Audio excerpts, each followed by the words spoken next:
Well, I came out today to the spot where we usually get our morels from.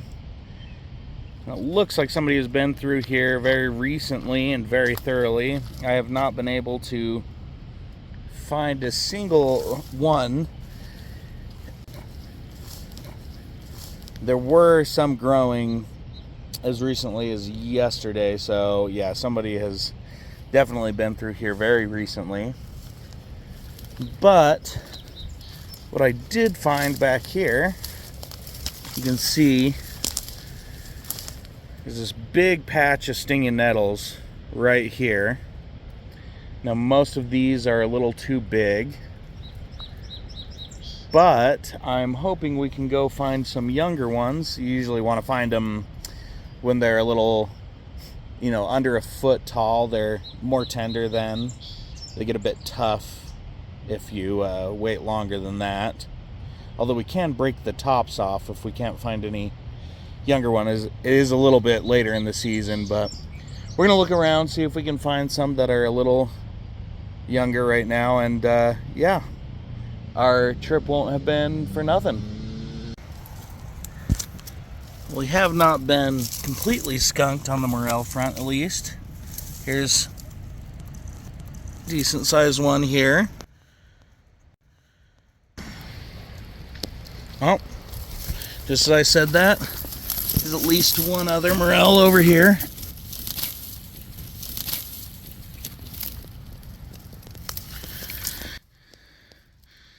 So not necessarily the biggest one, but we are foraging, so we make do with what we find.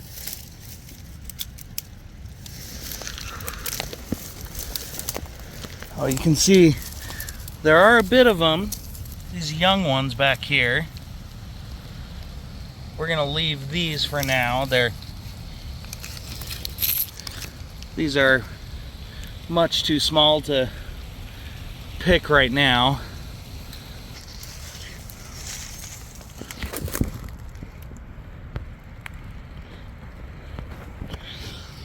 So when we're picking these nettles, we're just going to want to pick the tops right here before it starts getting any brown. And you want to be careful not to let it hit the sides of your fingers or anything, because that's where the stings can get you. But if you just use your fingertips, you're good without gloves or anything. The little needles are very delicate. You can see here, if I show you, there's all these little needles along the back of the leaf. It'll focus. Yeah. So the skin of your hand is thick enough that that's not going to go through it. But if you get that on any of the softer skin, say your wrists, back of your hand, sides of your fingers, it'll give you a nasty little itch. It's not it's not the worst thing in the world, but it certainly doesn't feel good by any means.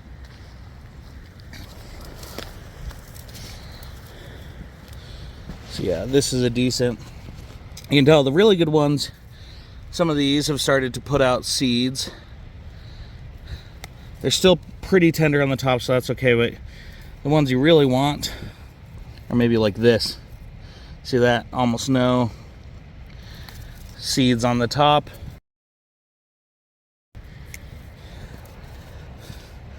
They're just going to be much more enjoyable to eat like that than if you pick them much older. And we won't pick too much, but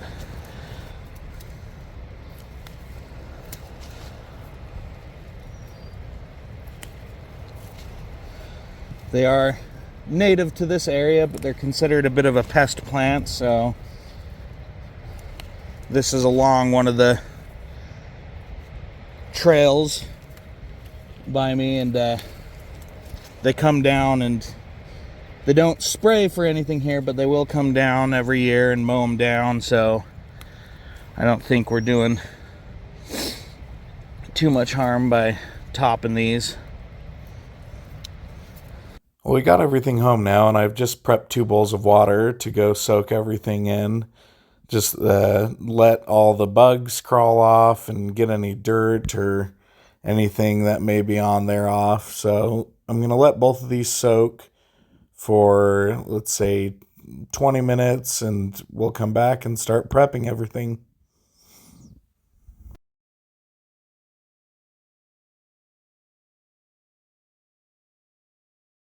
We let those sit for about 20 minutes, and now I'm going to rinse everything through this water just to make sure it's well and clean. Now, this part you probably do want to wear gloves for. My hands are pretty used to handling nettles, but even then, I did get nicked a few times, and it doesn't feel great, but we're just going to make sure all the dirt, any bugs, anything are off of these, and then we'll move forward with preparing them.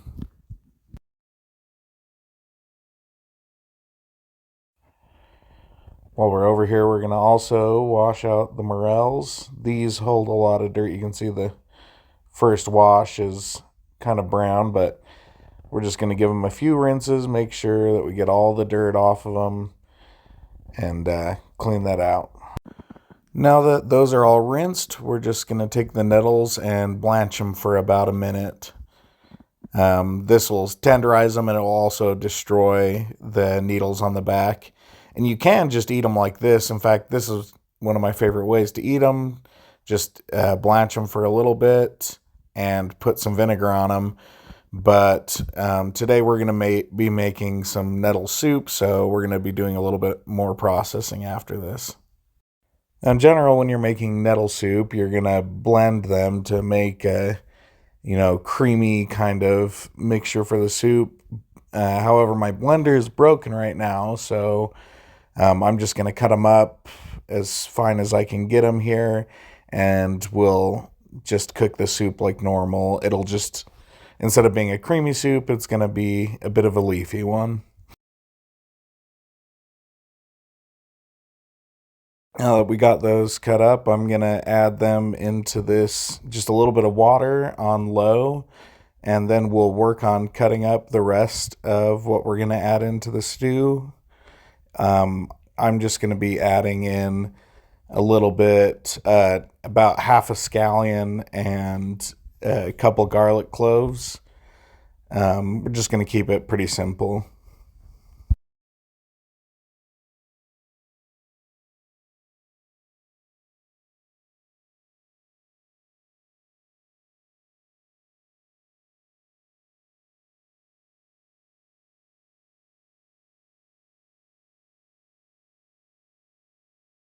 With those added in, the last thing that I'm going to put in is just a little bit of chicken bouillon and salt and pepper to taste. But we're just going to let this simmer on low, and then we'll get working on the morels.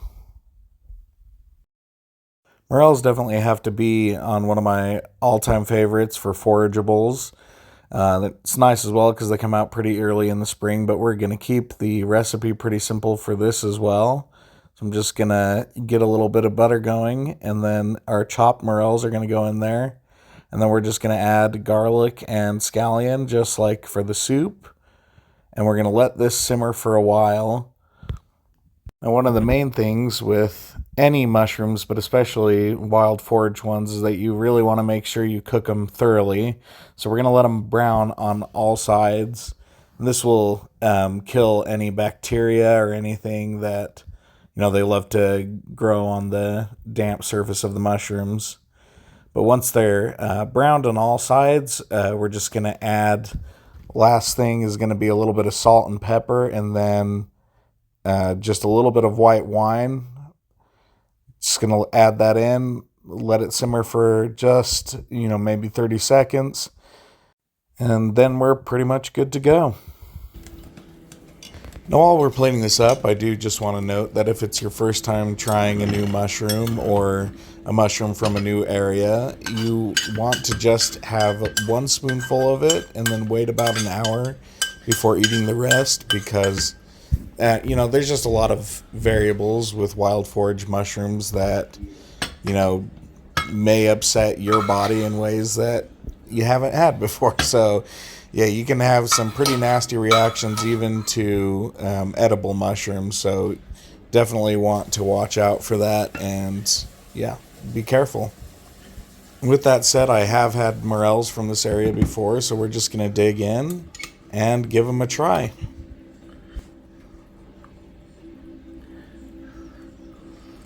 Oh, wow. Yeah, you really can't beat fresh morels. Yeah, that's spot on. And we'll give the soup a try a little bit. And yeah, it would definitely have been better if we had been able to blend everything up, make a creamier soup, but yeah, that's definitely worth it.